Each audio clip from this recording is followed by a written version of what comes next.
A dropped oyster fork. A loaded Beretta 92FS casually concealed beneath a monogrammed silk napkin. Most people would run, scream, or freeze in absolute terror.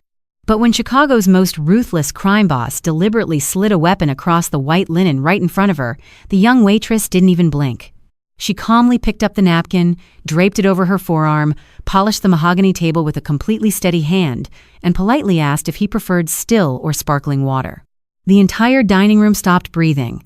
The boss stared at her, a chilling realization dawning on him. He had just made a massive miscalculation. This wasn't just some terrified college student. And the psychological test he had just set up? It was about to backfire in ways he never imagined.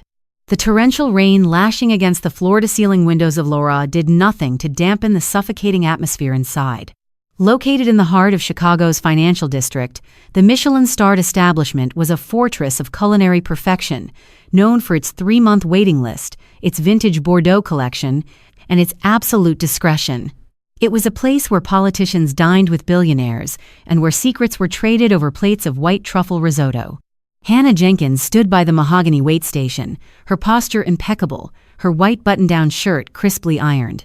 At 24, Hannah possessed a quiet, unassuming beauty, sharp jawline, perceptive hazel eyes, and dark hair pulled back into a severe, immaculate bun. She wasn't just a waitress, she was an observer. Growing up in the fractured, violent neighborhoods of the South Side, raised by a disgraced former precinct detective, Hannah had learned early on that panic was a luxury she couldn't afford. She knew how to read a room, how to spot a concealed carry beneath a tailored jacket, and, most importantly, how to remain completely invisible when the predators walked in. At exactly 8 p.m., the predators arrived.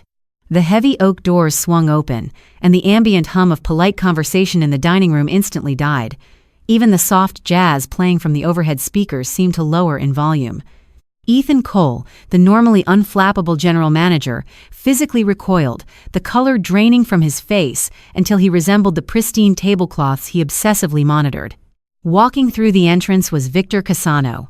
Victor was a ghost to the authorities, but a god to the underground. He didn't look like the stereotypical mobster portrayed in cheap Hollywood movies. He wore a bespoke charcoal Brioni suit that fit his lean, athletic frame perfectly. His silver hair was impeccably styled, and his dark, calculating eyes swept the room with the casual arrogance of an apex predator. He didn't need to shout to command attention. His mere presence was a suffocating weight. Flanking him were 2 men. Dominic, a mountain of muscle with a scar cutting through his left eyebrow, and Leo, a dangerously quiet man whose eyes never stopped scanning the exits. "Mr. Cassano," Ethan stammered, rushing forward, and bowing so low he nearly hit his head on the hostess stand. We didn't have you in the reservation book for tonight. What an unexpected honor."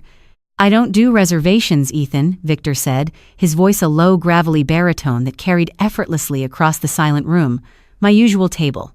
"Of course. Right away." Ethan turned, his eyes wide with sheer panic as he frantically gestured to the prime corner booth, a secluded, elevated spot that offered a clear view of the entire restaurant. The problem wasn't the table, the problem was the staff.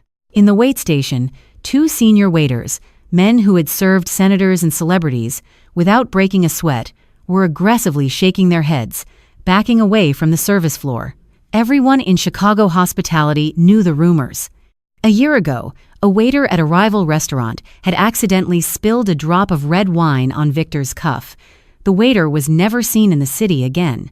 "I can't do it, Ethan," whispered Thomas, a veteran server, his hands visibly trembling. "I have kids. Please." Ethan looked like he was about to pass out. He turned to Hannah, who was quietly folding napkins with mechanical precision. "Hannah," Ethan pleaded, his voice cracking, "you're taking table 7. "Table 7 is your section, Thomas," Hannah replied calmly, not looking up from her task. "Hannah, please," Ethan begged, wiping sweat from his forehead with a silk handkerchief. "I'll double your shift pay. I'll give you the weekend off. Just don't look them in the eye. Don't speak unless spoken to. And for the love of God, do not make a mistake." Hannah finally looked up, her expression completely flat. She glanced across the room. Victor Cassano was already seated, his cold gaze locked onto the wait station. He was watching the panic unfold. He was enjoying it. He thrived on the fear he instilled in ordinary people. It was how he maintained dominance. "Fine," Hannah said, grabbing a silver water pitcher. "But I want the tips from the entire floor tonight." Ethan nodded frantically. "Done. Just go." Hannah smoothed her apron, took a deep, silent breath, and stepped out onto the floor. She didn't walk with the hurried, submissive scurry that the mobsters were used to seeing. She walked with a steady, measured cadence. Her eyes were fixed forward, projecting a wall of pure, unadulterated professionalism. She was about to step into the lion's den, and she refused to bleed. As Hannah approached table 7, the physical tension in the air was thick enough to choke on. Dominic and Leo sat on either side of Victor, their jackets unbuttoned, subtly revealing the dark leather of shoulder holsters. "Good evening, gentlemen," Hannah said, her voice smooth, modulated, and entirely devoid of the waver that usually accompanied anyone speaking to Victor Cassano. "Welcome to Laura. May I pour you some water while you review the tasting menu?" Victor didn't answer immediately. He leaned back against the plush leather of the booth, steepling his fingers, his dark eyes analyzing her. He was looking for the micro-expressions of terror, the rapid blinking, the shallow breathing, the slight tremor in the hands holding the heavy silver pitcher. He found none. Hannah poured the water flawlessly, the ice clinking softly against the crystal glasses. Not a single drop splashed. "What's your name, sweetheart?" Dominic asked, leaning forward and intentionally blocking her access to Victor's glass. It was a crude, deliberate power play, designed to fluster her. "Hannah, sir," she replied, not missing a beat. She gracefully shifted her weight, expertly pivoting around Dominic's broad shoulder to fill Victor's glass from the other side, completely neutralizing his attempt to disrupt her. Dominic frowned, clearly annoyed that his intimidation tactic had failed. "Tell me, Hannah," Victor finally spoke, his voice smooth and deadly. "Are you aware of the reputation this table has?" "I am aware that you are our most distinguished guests this evening, sir," Hannah answered smoothly, meeting his gaze for exactly 2 seconds, long enough to show respect, short enough to avoid a challenge before stepping back. "Chef Laurent has prepared a special amuse-bouche for you. I will be right back with your wine list." As she walked away, Victor watched her. He was a man who tested everything and everyone. Trust was a foreign concept to him. He believed people only revealed their true nature under extreme pressure. He had come to Laura tonight entirely bored, looking for a distraction. Breaking a high-end, pretentious waitstaff was usually an entertaining way to pass an hour, but this girl, she was an anomaly. "She's too calm," Leo muttered softly from the corner of his mouth. "Let's see how deep that ice goes," Victor replied, a cruel smirk playing on his lips. For the next 45 minutes, Table 7 became a masterclass in psychological warfare. Dominic deliberately knocked his silver butter knife onto the floor, waiting for Hannah to scramble down on her hands and knees to retrieve it. Instead, Hannah signaled a busboy with a subtle flick of her wrist to sweep it away, while instantly replacing it with a fresh knife from her apron pocket without breaking her stride or her sentence about the truffle sourcing. When she brought the appetizer's seared scallops in a delicate saffron broth, Victor intentionally shoved his arm forward just as she was setting the bowl down. It was a classic, aggressive move, meant to cause a catastrophic spill. The boiling hot broth sloshed violently. Any normal person would have gasped and dropped the porcelain bowl to save their own hands from the scalding liquid. Hannah's grip tightened like a vice. The hot broth washed over her left thumb and wrist, a searing, agonizing heat that would have made a grown man wince. Hannah's facial expression remained completely, terrifyingly blank. She stabilized the bowl mid-air, gently lowered it to the table with pinpoint precision, and smoothly pulled her hand back. "Enjoy your scallops, Mr. Cassano," she said, her voice perfectly level, though the skin on her wrist was already beginning to flush an angry red. Victor stared at her wrist, then up at her face. The smirk had vanished from his lips. This was no longer a game, it was a puzzle. Who the hell was this girl? "Dominic," Victor commanded softly, not taking his eyes off Hannah as she walked back to the kitchen. "Set the table for the main course, the special cutlery." Dominic's eyebrows shot up in surprise, but he didn't question the boss. He reached into his inner jacket pocket, pulled out a heavy, matte black Sig Sauer P226, and placed it right in the center of the white tablecloth, right where the floral centerpiece should be. He then casually draped a white cloth napkin over it, leaving the grip perfectly exposed. It was a loaded gun, sitting on a dining table in one of the most exclusive restaurants in the city. It was a massive felony, a blatant threat, and an ultimate test of nerve. The moment Hannah stepped back out of the kitchen carrying a silver tray, bearing 3 plates of dry-aged Wagyu beef, the entire restaurant seemed to freeze. The few patrons seated nearby had noticed the dark, metallic shape protruding from under the napkin. A wealthy socialite 2 tables away had a napkin pressed to her mouth, her eyes wide with sheer terror. Ethan, the manager, was hyperventilating behind the bar, desperately clutching a telephone but too terrified to dial 911. Hannah approached the table. She saw the gun instantly. Her trained eyes registered the make, the model, and the chilling fact that the red dot on the side was visible. The safety was completely off. One wrong bump against the table, one clumsy maneuver, and a hollow-point bullet would tear through the dining room. Victor sat perfectly still, his hands resting on his lap. He was holding his breath, waiting for the inevitable scream, the dropped tray, the frantic run toward the kitchen. He wanted to see the mask slip. He needed to see her break. Hannah reached the table. The silence was deafening. "Gentlemen," she said, her voice ringing out clearly in the dead quiet room, "the Wagyu ribeye, cooked rare, with a side of roasted marrow." She set Leo's plate down. Then Dominic's. Finally, she turned to Victor. The gun was sitting exactly where his plate needed to go. Dominic leaned in, a malicious grin on his face. "Seems we have a bit of clutter on the table, sweetheart. Care to move it?" It was a trap. If she touched the weapon and panicked, she could pull the trigger. If she refused and ran, Victor won. If she asked them to move it, she was showing submission. Hannah looked at Dominic, then down at the Sig Sauer.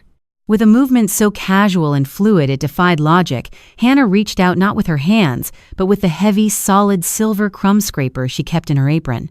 Without a single tremor in her fingers, she hooked the flat edge of the scraper under the trigger guard of the loaded weapon. "Of course, sir," she said softly. With a smooth, practiced flick of her wrist, she slid the gun across the table, out of the way of the dining space, letting it come to rest gently next to the salt shaker. She didn't flinch. She didn't rush. She treated the lethal weapon with the exact same level of mild annoyance she would give to an improperly placed breadbasket. She then set Victor's plate down exactly in the center of the pristine space she had just cleared. "Will there be anything else, or shall I leave you to enjoy your meal?" she asked, looking Victor dead in the eyes. Victor Cassano was utterly paralyzed. For the first time in his 30-year reign over the city's underworld, he was completely at a loss for words. He stared at the gun, then at the perfectly placed steak, and finally up at the 24-year-old waitress. Her hazel eyes held no fear. Instead, peering through the polite, professional veneer, Victor saw something that chilled him to the bone. He saw profound, terrifying indifference. She wasn't brave because she was ignorant of the danger. She was brave because she recognized the danger and found it entirely unimpressive. "Who the hell are you?" Victor breathed, leaning forward, his voice barely a whisper, stripping away all the arrogant bravado from earlier. Hannah offered a small, perfectly polite smile. It was a smile that didn't reach her eyes. "I am your server for the evening, Mr. Cassano," she replied smoothly. She leaned in just an inch closer, lowering her voice so only he could hear. "And I would highly recommend engaging the safety on that Sig Sauer. The sear spring on the P226 model is notoriously sensitive to sudden drops, and ruining Chef Laurent's Wagyu with a stray bullet would be a terrible waste of a $200 steak." Dominic choked on his water. Leo's hand instinctively reached for his holster. Victor raised a hand, stopping his men instantly. He stared at Hannah, a slow, genuine smile spreading across his face, a smile born not of cruelty, but of absolute stunned respect. "I'll keep that in mind, Hannah," Victor said softly. "Enjoy your dinner, gentlemen," she nodded, turning on her heel and walking back across the dining room floor, leaving the most dangerous men in Chicago utterly speechless in her wake. The rest of the dinner at Table 7 passed in a state of suspended animation. The suffocating tension that had gripped Laura did not dissipate. Instead, it transformed into a bizarre, reverent silence. Victor Cassano ate his dry-aged Wagyu without uttering another threat.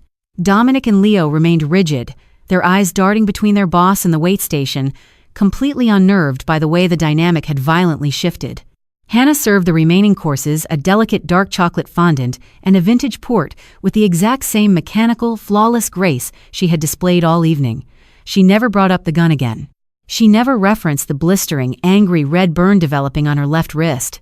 She simply did her job, moving like a ghost through a dining room of people who were all desperately pretending they hadn't just witnessed a high-stakes standoff. When the clock struck 10, Victor signaled for the check. Ethan, who had been hiding in the sommelier's cellar nursing a glass of cooking sherry to steady his nerves, flat out refused to process the bill.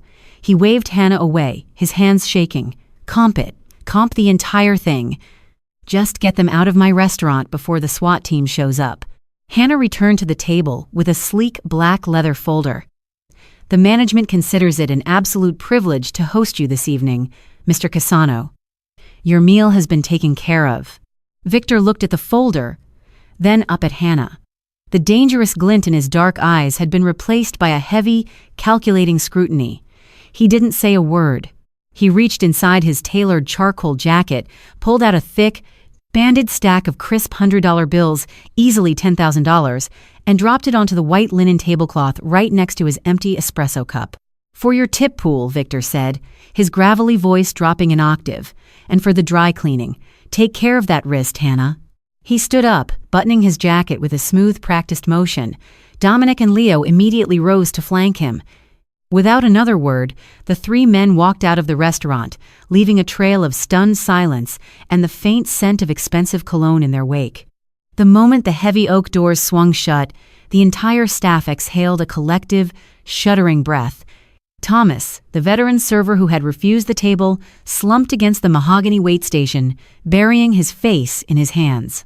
Ethan rushed out from the back, staring at the massive stack of cash on table 7 as if it were a live grenade. Hannah simply picked up the money, walked over to Ethan, and shoved it into his trembling hands. "Split it among the floor staff," she said, untying her apron. "I'm going to the back. I need some ice." In the sterile, stainless steel environment of the kitchen prep area, Hannah finally let the mask slip. She ran her left hand under the cold water tap, gritting her teeth as the agonizing sting of the scalding broth burn flared to life. Her hands were shaking now, not from fear, but from the massive dump of adrenaline violently leaving her system. She closed her eyes, forcing her breathing to slow, utilizing the tactical calming techniques her father had drilled into her since she was 10 years old. Breathe in for 4, hold for 4, out for 4. Meanwhile, 3 blocks away, Victor Cassano sat in the cavernous, soundproofed rear of a heavily armored Maybach. The rain drummed against the bulletproof glass, streaking the neon lights of the Chicago skyline into blurry ribbons of color. Victor poured himself a measure of amber liquid from the crystal decanter in the console. He was deeply unsettled, and Victor Cassano hated being unsettled. "Leo," Victor commanded, staring out the darkened window. Leo, sitting in the front passenger seat, turned around, pulling a glowing encrypted tablet from his jacket. "Boss? I want everything on that girl. Hannah Jenkins. I want to know where she grew up, where she went to school, who she dates, and what she eats for breakfast. Nobody, and I mean nobody, looks down the barrel of a loaded P226 with the safety off and corrects my handling of the sear spring. That isn't a waitress, that's a soldier." Leo's fingers flew across the digital keyboard. "I already started digging the moment we walked out the door, boss. Facial recognition and public records. It's interesting." "Define interesting," Victor said, taking a slow sip of his drink. "She's 24, grew up in the Southside Canaryville area, no criminal record, straight-A student, dropped out of a pre-law program at Northwestern 3 years ago. But here is the kicker." Leo swiped his finger across the screen, sending a digital file to the monitor embedded in the back of Victor's seat. "Her father." Victor narrowed his eyes, reading the name on the screen. "Detective Thomas Jenkins, Chicago PD, Organized Crime Division." "A cop," Dominic sneered from the driver's seat, gripping the steering wheel tight. "She's a damn cop's kid. I knew we should have pressed her harder. She's probably wearing a wire." "Shut up, Dominic," Victor snapped, his eyes glued to the screen. "Read the rest of the file, Leo. Thomas Jenkins isn't just a cop." "He was a cop," Leo corrected, his voice laced with grim realization. 5 years ago, he was indicted on federal corruption charges. They found 3 kilos of uncut cocaine and $500,000 in marked bills in the trunk of his squad car. He was disgraced, stripped of his pension, and sentenced to 10 years in Stateville Penitentiary. He died in a prison fight 2 years ago. Victor leaned back against the plush leather seat, the pieces of the puzzle violently snapping into place. Thomas Jenkins. Victor remembered the name now. Jenkins was a legendary hardass, an incorruptible battering ram of a detective who had been systematically dismantling the Moretti crime family, Victor's most hated and bloodthirsty rivals on the West Side. Jenkins had been getting too close to the top, and then, miraculously, he had been caught dirty. He was framed, Victor murmured softly, staring into his glass. The Morettis set him up to get him off the board. Looks like it, Leo nodded. And it ruined his family. The wife died of cancer shortly after he was locked up. The daughter, Hannah, had to drop out of college to pay off the massive legal debts her father accrued, trying to fight the conviction. She's been working double shifts in high-end restaurants ever since, paying off the ghosts. Victor looked out at the rain-slicked streets. The picture was complete. The absolute lack of fear, the knowledge of firearms, the cold, clinical hatred for men in tailored suits wielding unearned power. Hannah Jenkins had watched the justice system fail, had watched the underworld destroy her family, and had learned the hardest lesson of all. Fear was useless. She didn't flinch tonight, because we don't scare her, Victor said, a strange, dark admiration coating his words. She's already lost everything. What do you want to do about her, boss? Dominic asked, his eyes flickering to the rearview mirror. She knows our faces. She saw the piece. She could be a liability.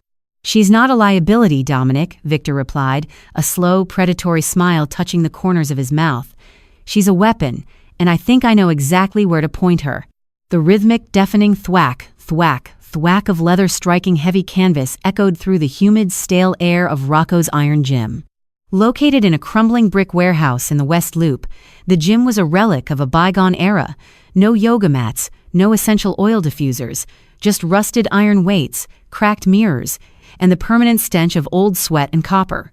It was a Tuesday afternoon, 3 days after the incident at Lawora. The gym was mostly empty, save for a few heavyweight amateurs sparring in the back ring. Hannah Jenkins stood in front of a suspended 100-pound heavy bag, wearing worn-out gray sweatpants and a soaked black tank top. Her hands were heavily wrapped in red athletic tape, her left wrist meticulously braced over the bandage covering her burn.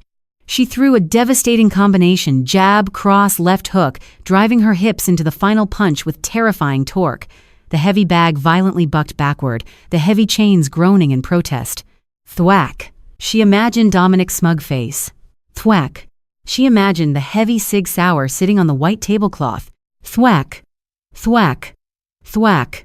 She imagined the judge banging the gavel, condemning her father to a cage for a crime he didn't commit. You drop your right shoulder just a fraction of an inch before you throw that hook. A trained fighter would slip inside and crack your ribs before you connected. Hannah stopped dead. She didn't jump. She didn't gasp. She slowly lowered her wrapped hands, the sweat dripping from her chin, and turned around. Standing 10 feet away, looking absurdly out of place among the rusted weights and blood-stained canvas, was Victor Cassano. He was dressed more casually today, a black cashmere turtleneck and a tailored wool overcoat, but the aura of suffocating power remained untouched. He was alone. No Dominic, no Leo. Just the apex predator, casually standing in her sanctuary. The few boxers in the gym had completely stopped moving. They recognized him. Even in the dim lighting of the warehouse, Victor Cassano's face was known to anyone who operated in the gritty margins of the city. Slowly, silently, the other fighters packed their gym bags and hurried out the back door, leaving Hannah entirely alone with the head of the Chicago syndicate. Hannah took a towel from the ropes of the nearby ring, calmly wiping the sweat from her face and neck. She walked over to her duffel bag, unzipped it, and took a slow sip from her water bottle.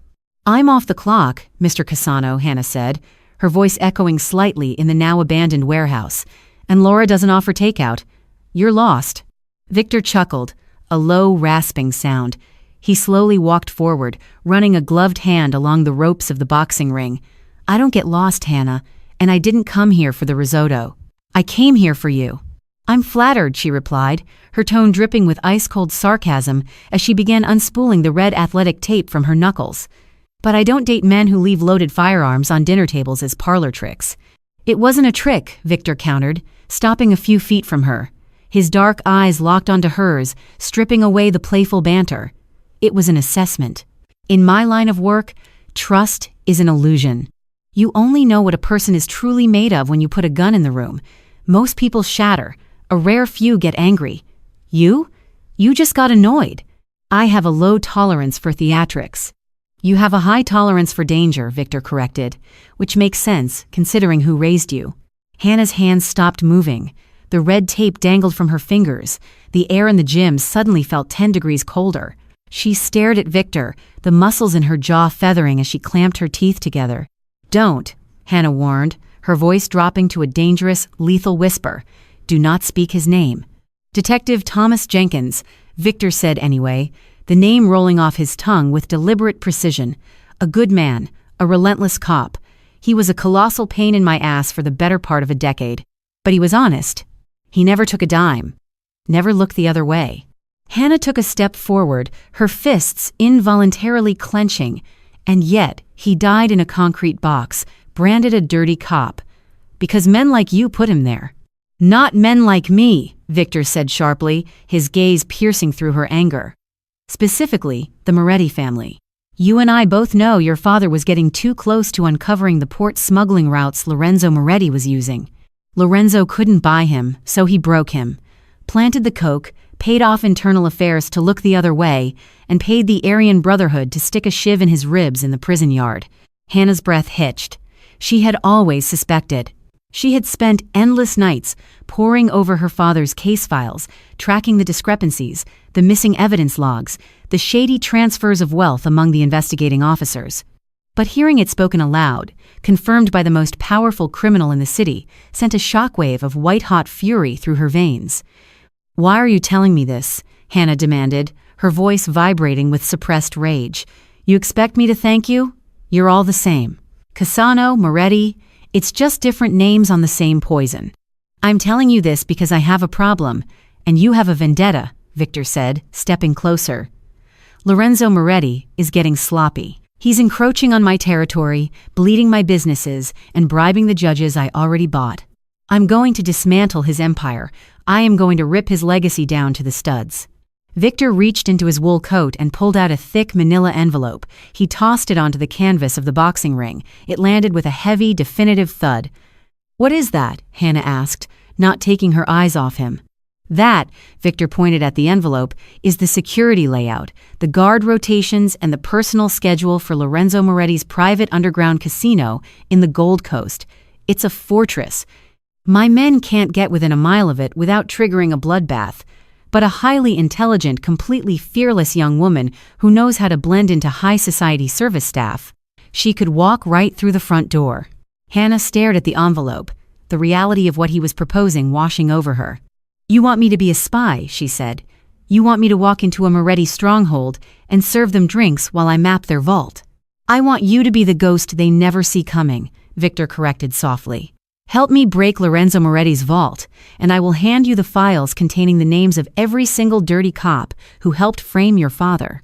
I will give you the proof you need to clear his name and destroy the men who ruined your life. Victor turned and began walking toward the exit. He stopped at the heavy steel door, looking back over his shoulder. You have 24 hours to decide, Hannah. You can go back to pouring overpriced wine for arrogant fools, or you can finally balance the ledger. The heavy metal door slammed shut, echoing through the gym like a gunshot, leaving Hannah standing alone in the shadows, staring at the envelope that held the key to her vengeance. The decision wasn't made in a moment of fiery, righteous anger. It was made in the cold, absolute silence of Hannah's small apartment in Logan Square, staring at a framed photograph of a man who had taught her how to throw a punch, how to spot a liar, and how to stand her ground. Thomas Jenkins had been a mountain of a man, reduced to a headline about police corruption and a pine box. If Victor Cassano was holding the key to clearing her father's name, Hannah was going to take it, but she knew better than to trust a snake just because it was currently biting her enemy. 48 hours later, Hannah Jenkins ceased to exist. Armed with a forged resume impeccably crafted by one of Cassano's elite fixers, she became Hannah Hayes, a high-end hospitality specialist recently relocated from Manhattan's elite private club circuit. Her target was the Sovereign, a legendary, whisper-only establishment operating right under the noses of the Chicago PD. It was concealed beneath a legitimate, high-society contemporary art gallery on Astor Street, in the astronomically wealthy enclave of the Gold Coast. Getting through the door was surprisingly easy. Underground casinos dealing in millions of dollars a night didn't hire waitstaff off Craigslist. They needed professionals who wouldn't flinch at the sight of a Russian oligarch dropping $100,000 on a hand of baccarat, and who knew exactly how to decant a 1,982 Chateau Lafite Rothschild. Hannah's forged pedigree and her flawless, icy demeanor got her an immediate floor audition. The man conducting the audition was Garrett Sullivan, Lorenzo Moretti's head of security. Sullivan was an ex-military contractor with dead, shark-like eyes and a meticulously trimmed beard. He didn't ask her about her customer service philosophy. He asked her what she would do if a patron snorted cocaine off her serving tray. "Offer him a warm, damp towel, sir," Hannah had replied, not blinking, and politely remind him that the house takes a 20% gratuity on all imported spirits. Sullivan had smirked, tossing her a black silk vest and a silver name tag. "Welcome to the Sovereign, sweetheart. Keep your eyes on the glasses and keep your mouth shut." By her third night, Hannah had become completely invisible. She utilized the greatest superpower the service industry had to offer, the arrogance of the wealthy. To the men in custom Tom Ford suits and the women draped in Cartier, a waitress was not a human being. She was a moving piece of furniture. She was an appliance that dispensed gin and tonics. Because they didn't see her as a threat, they didn't censor themselves when she was pouring their drinks. As she navigated the suffocatingly plush, dimly lit VIP poker room, balancing a tray of crystal tumblers with mathematical precision, Hannah's mind was a hyperactive recording device. Camera 1. Northwest corner sweeps every 12 seconds. Blind spot directly behind the mahogany pillar. Guard rotation. 2 armed men at the private elevator. Shift change at exactly 2 a.m. overlap window of roughly 40 seconds. The vault, located behind the heavily reinforced steel door in the manager's office, requires dual authentication, a biometric thumbprint, and a 6-digit alphanumeric code. Lorenzo Moretti was a stark contrast to Victor Cassano. Where Cassano was a cold, calculating phantom, Moretti was a flamboyant, brutal force of nature. He was a large man who favored aggressively tailored pinstripe suits, heavy gold rings, and a booming laugh that usually preceded an act of terrifying violence. He held court at the center poker table every night, treating the casino floor like his personal kingdom. It was during a particularly tense game of Texas Hold'em on a Friday night that Hannah made her first critical move. She needed to map the exact route from the casino floor to the underground service garage, the extraction point Cassano's men would use. To do that, she needed to get down a restricted corridor guarded by a biometric keypad. Approaching the central table, she gracefully swapped out Moretti's empty glass for a fresh measure of Macallan 25. As she did, she intentionally stepped on the hem of her own black slacks, causing her to stumble forward just a fraction of an inch. It was a masterclass in controlled clumsiness. The heavy crystal tray tilted. A single, perfectly aimed splash of amber liquid vaulted from the glass, landing directly on the sleeve of Lorenzo Moretti's pinstriped jacket. The entire table gasped. The music seemed to stop. Sullivan's hand instantly went to the holster beneath his jacket. "What the hell is this?" Moretti roared, his face flushing crimson as he shot out of his leather chair. "Mr. Moretti, I am so incredibly sorry," Hannah gasped, her eyes wide, perfectly fabricating the terrified panic she hadn't felt in years. She immediately dropped to her knees, pulling a pristine white cloth from her apron and dabbing at his sleeve. "Someone bumped my elbow. I am so sorry. Please let me get you a club soda." "Get off me, you clumsy bitch!" Moretti snarled, violently shoving her shoulder. Hannah fell back hard against the plush carpeting, suppressing a grimace. But as she fell, her hand hidden beneath the white cloth swiftly and silently brushed against his inner jacket pocket. With the delicate, practiced touch of a street corner pickpocket, she extracted the heavy, matte black master RFID card he kept on him at all times. "Garrett, get her out of my sight before I break her jaw," Moretti barked, brushing off his sleeve. "Yes, boss. You," Sullivan snapped at Hannah. "Back room, now." Hannah scrambled to her feet, tears pooling in her eyes, a physiological trick she had mastered in high school drama class. She scurried toward the service doors, her head bowed in absolute submission. The moment the heavy acoustic doors of the kitchen swung shut behind her, the tears vanished. Her face settled back into a mask of pure, cold stone. She slipped her hand into her apron pocket, her fingers closing around the cold plastic of Moretti's master keycard. She had roughly 10 minutes before Moretti checked his pockets, and only 5 minutes before Sullivan came back to formally fire her. It was time to break into the vault. The restricted service corridor was a sharp contrast to the opulent casino floor. Here, it was stark fluorescent lights, exposed pipes, and thick concrete walls designed to muffle the sound of money being counted and occasionally, bones being broken. Hannah moved with terrifying speed. She didn't run. Running caught the eye of security cameras. She power-walked with the frantic, purposeful stride of a waitress, rushing to fetch an emergency bottle of champagne. She reached the heavy steel door of the manager's office at the end of the hall. Above it, a red lens stared down at her. She knew the camera's blind spot from her meticulous observation. She pressed her back flat against the concrete wall, sliding directly underneath the camera's field of vision. She held up Moretti's master RFID card and pressed it against the black scanner panel. Beep. Click. The heavy magnetic lock disengaged. Hannah slipped inside, pulling the door shut behind her just as 2 heavily armed guards turned the corner at the far end of the hall. The manager's office was a shrine to Moretti's ego. Dark mahogany paneling, a massive antique desk, and a wall lined with humidors and expensive scotch. But Hannah's eyes immediately locked onto the massive, brushed steel vault door built directly into the back wall. She wasn't here to open the vault. Cassano's men would do that with thermite and heavy ordnance. She was here to photograph the internal wiring of the locking mechanism and download the server's security bypass codes. She rushed to the desk, flipping open the heavy laptop. It was password protected, but Cassano had provided her with a custom decryption USB drive. She jammed the drive into the port. Lines of green code immediately began racing across the black screen as the malware aggressively chewed through Moretti's firewall. Progress. 20%. 40%. Hannah pulled a micro camera from her bra, stepping up to the vault door. She rapidly snapped high-resolution photos of the hinges, the biometric scanner's serial number, and the secondary analog dial. Every detail was crucial for Cassano's crew to breach it seamlessly. Progress. 80%. 100%. Access granted. She hurried back to the laptop. The desktop appeared. She quickly opened the network settings, downloaded the security grid schematics onto the USB, and prepared to pull the drive. But then, she paused. Her finger hovered over the trackpad. She was inside Lorenzo Moretti's private, encrypted hard drive, the man who had allegedly framed and murdered her father. Cassano had promised her the files detailing the conspiracy after she completed the job. But Hannah had grown up on the South Side. You never trust a mobster to pay a debt when they no longer need you. She clicked on the master's search bar. Her fingers flew across the keyboard. YNKENS. The hard drive whirred. For 3 agonizing seconds, nothing happened.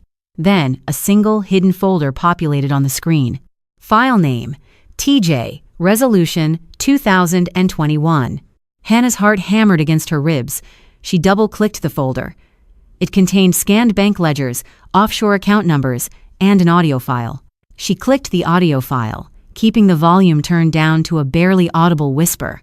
Static hissed from the laptop speakers, followed by the booming, unmistakable voice of Lorenzo Moretti. The cop is a problem. Jenkins is pulling shipping manifests from the docks. He's going to find the guns. A second voice spoke. Hannah's blood ran completely cold. It was a smooth, gravelly baritone. It was Victor Cassano. I am aware, Lorenzo. He's looking into my distribution lines as well. The man is a zealot. You can't buy him. So we put a bullet in his head, Moretti growled. No, Cassano's voice replied, chillingly calm. A dead cop brings the feds. A dirty cop brings a pension review. Plant the product in his cruiser. I have a judge on my payroll who will fast-track the conviction. Once he's in Stateville, my people inside will ensure he doesn't survive his first year. We split the cost of the judge and the hitmen, 50-50. Hannah stared at the screen, her vision blurring, her chest tightening as if wrapped in barbed wire. Victor Cassano hadn't just known about her father's murder. He had orchestrated it. He had partnered with his sworn enemy to eliminate the only honest detective in the city, and now, years later, suddenly a glaring red notification popped up on the bottom right corner of the laptop screen. Warning, silent alarm triggered. External police dispatch notified. Hannah frowned, her mind racing to catch up. She hadn't tripped any alarms. She had used Moretti's own master keycard. Then, the true horror of Cassano's plan slammed into her like a freight train. Victor never intended for her to walk out of the Sovereign. He had tipped off the Chicago PD himself. He was using her as the sacrificial lamb. While the police raided the underground casino from the front, distracted by the chaos and arresting Moretti's crew and a rogue waitress caught in the manager's office, Cassano's heavily armed strike team would breach the vault from the subterranean garage, clean it out, and vanish into the night. She was going to take the fall. She was going to end up in a concrete box, just like her father. Not today, she thought, a white-hot, explosive fury replacing the shock in her veins. Not ever. She ripped the USB drive from the laptop, securing the files that could destroy both empires. She spun around to sprint for the door, desperate to beat the police raid. But as she reached the center of the room, the heavy steel door of the office violently swung open. Standing in the doorway, blocking her only exit, was Lorenzo Moretti. His pinstripe jacket was off, his dress shirt was unbuttoned at the collar, and his eyes were wide with a murderous, unhinged rage. He was holding his master RFID card in one hand and a massive, silver, .45 caliber Desert Eagle in the other. "Garrett found you crying in the kitchen, but you didn't stick around to get fired," Moretti sneered, raising the heavy hand cannon and aiming it directly at her chest.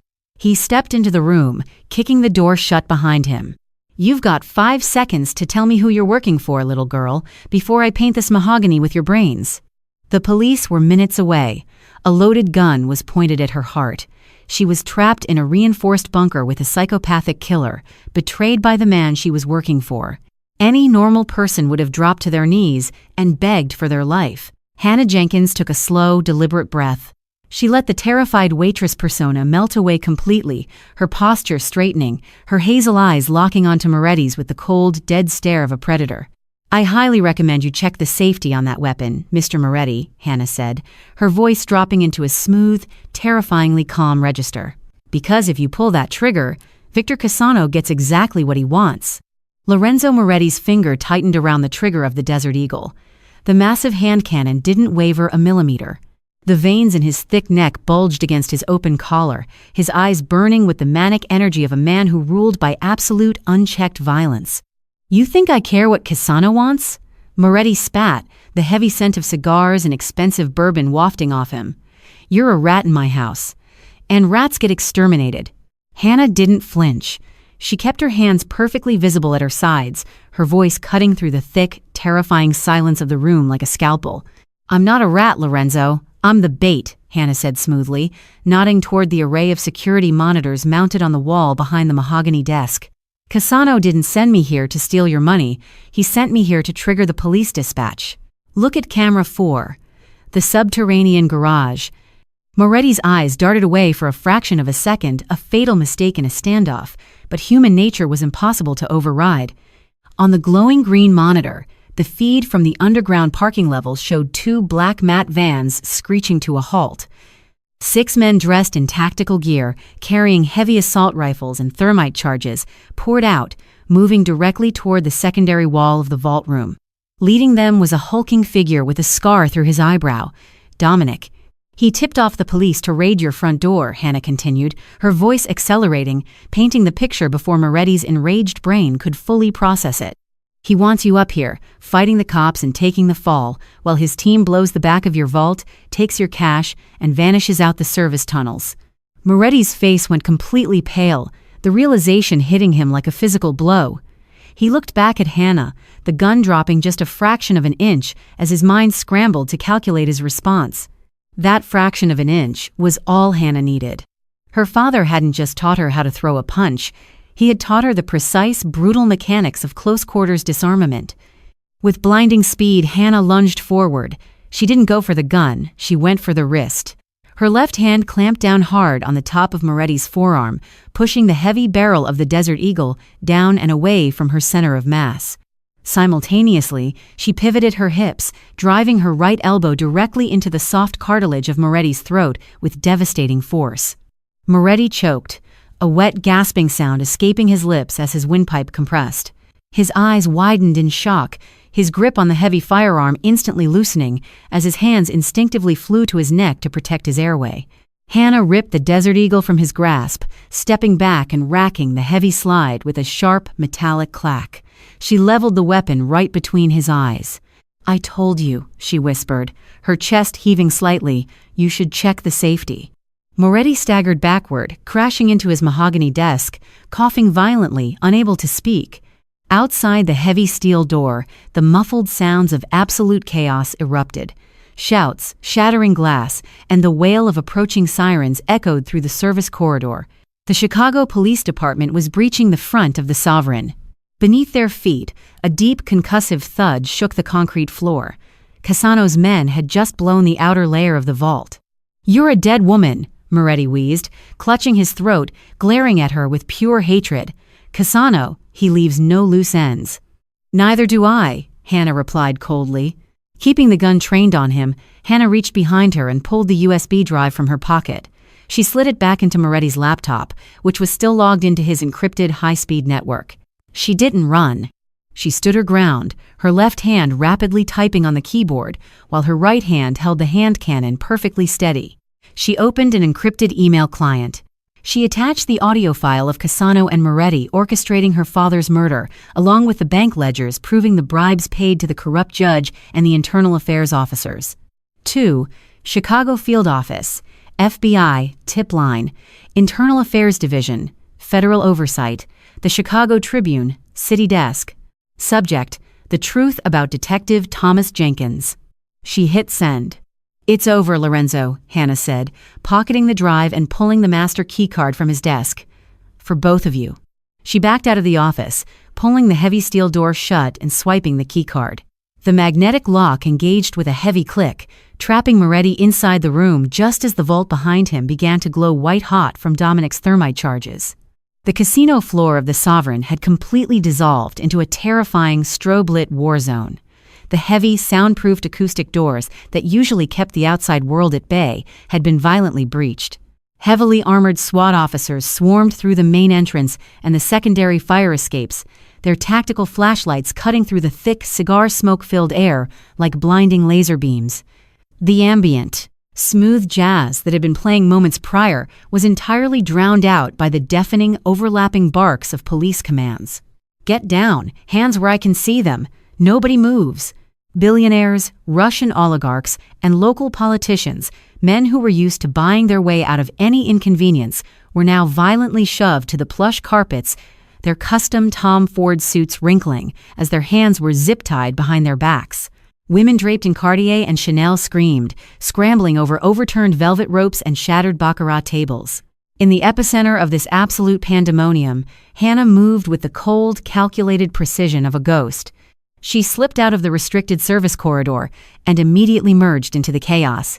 As she power-walked behind a decorative mahogany pillar, she executed a physical transformation she had practiced 100 times in her mind. She rapidly unbuttoned and stripped off her black silk uniform vest, tossing it into a half-empty champagne ice bucket. She ripped the silver name tag reading Hannah Hayes from her chest and kicked it under a craps table. Beneath the uniform, she wore a simple, elegant black slip dress, standard evening wear for any wealthy patron of the establishment. With a swift yank, she pulled the severe pins from her hair, letting the dark, heavy locks cascade wildly over her shoulders. She wiped a smudge of ash from her cheek, completely shedding the invisible, submissive persona of a cocktail waitress. She paused by a massive, decorative brass trash urn. With her hand shielded by her white cloth napkin, she wiped every square inch of the Desert Eagle hand cannon to ensure no fingerprints remained, before letting the heavy weapon drop silently into the bottom of the urn. "Ma'am, you! This way! Keep your hands up!" A SWAT officer yelled, his rifle lowered but ready, grabbing her upper arm and aggressively steering her toward the side fire exit, along with a group of hyperventilating socialites. Hannah widened her eyes, letting her lower lip tremble slightly. She nodded frantically, perfectly executing the role of a traumatized, innocent civilian caught in the crossfire. She kept her head bowed, shuffling out through the emergency doors and into the freezing, relentless Chicago rain. The cold air hit her skin, instantly shocking her system, but her heart was pounding a steady, victorious rhythm. Flashing red and blue sirens painted the wet asphalt, but no one paid any attention to the beautiful, distressed woman melting into the crowd of onlookers. She had completely vanished.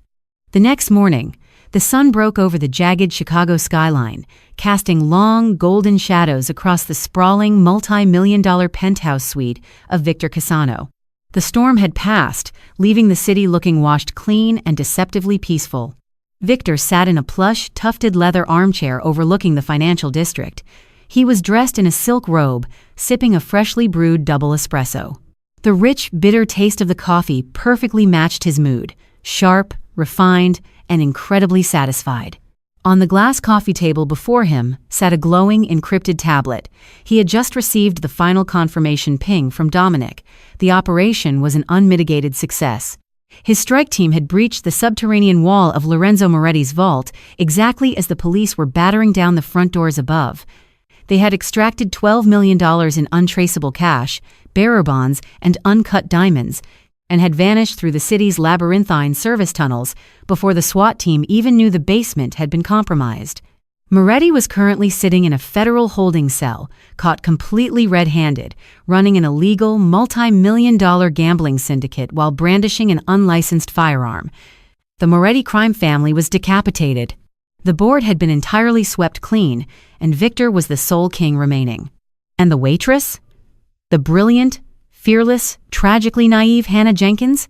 Victor assumed she was either dead caught in the crossfire of Moretti's rage or currently sitting in an interrogation room, far too terrified of Cassano's reach to ever utter his name. She had been the perfect pawn. His private, untraceable burner phone buzzed against the glass table, vibrating violently. It was Leo. "Speak," Victor commanded, a smug smile playing on his lips as he took another slow sip of his espresso. "Boss." Leo's voice was unrecognizable. It wasn't the usual cold, monotone report. It was frantic, breathy, and trembling with an emotion Victor had never heard his lieutenant express. Pure, unadulterated panic. "Boss, you need to turn on the news. Channel 7. Right now. Do it now." Victor frowned, the smug smile instantly vanishing. He picked up the silver remote and flicked on the massive 80-inch flat-screen television mounted to the marble wall. The screen flickered to life, displaying a live feed from the steps of the Everett McKinley Dirksen United States Courthouse. A severe-looking FBI spokesperson, flanked by the chief of police and several high-ranking internal affairs officers, was standing behind a podium bristling with microphones. Acting on an anonymous, highly encrypted, and massively comprehensive data drop received in the early hours of this morning, the spokesperson announced, his stern voice echoing through the cavernous penthouse. The Federal Bureau of Investigation, in conjunction with the Department of Justice, has issued immediate, non-bailable federal arrest warrants for organized crime figures Victor Cassano and Lorenzo Moretti. Victor froze. The air in the room suddenly felt incredibly thin. The decrypted files, the agent continued, the camera flashes illuminating his grim face, contain irrefutable audio and financial evidence detailing a decade-long racketeering conspiracy. This includes the explicit bribery of federal Judge Harold Montgomery, extensive money laundering, and, most damningly, the orchestrated, premeditated assassination of Chicago police detective Thomas Jenkins 5 years ago. The delicate porcelain espresso cup slipped from Victor's paralyzed fingers. It shattered violently against the marble floor, the dark, scalding liquid splashing across his leather slippers. He didn't even feel it. Furthermore, the spokesperson stated loudly, his voice rising over the frantic shouting of the press corps, the evidence unequivocally clears Detective Jenkins of all past corruption charges. It proves the narcotics found in his vehicle were planted by Cassano's associates. Detective Jenkins's pension will be fully restored and awarded to his surviving family, along with a formal public apology from the city. Victor stood up, his heart hammering against his ribs like a trapped bird. The walls of his invincible empire were violently collapsing around him in real time. He rushed to the floor-to-ceiling window, looking frantically down at the street 60 stories below. 4 black, heavily armored FBI tactical SUVs had just jumped the curb, screeching to a halt right in front of his building's glass lobby. Dozens of heavily armed federal agents wearing tactical windbreakers were pouring out, their assault rifles raised, storming the entrance. He hadn't broken the waitress. The waitress had broken him. Hannah Jenkins hadn't just survived his cruel psychological test at Laura, she had weaponized his own arrogance. She had used his ambition, his resources, and his own complex schemes to meticulously plot his absolute destruction. She had smiled at him, poured his expensive water, and dug his grave. As the heavy, reinforced oak doors of his penthouse began to shudder violently under the brutal, rhythmic impact of an FBI battering ram, Victor Cassano finally felt the one emotion he had spent his entire 30-year criminal career inflicting on others. Absolute, paralyzing, suffocating terror. Miles away, far from the sirens and the shattered empires of the Gold Coast, a quiet, profound stillness blanketed the sprawling green expanse of Graceland Cemetery. The morning dew clung to the meticulously manicured grass, sparkling like tiny diamonds in the early sunlight.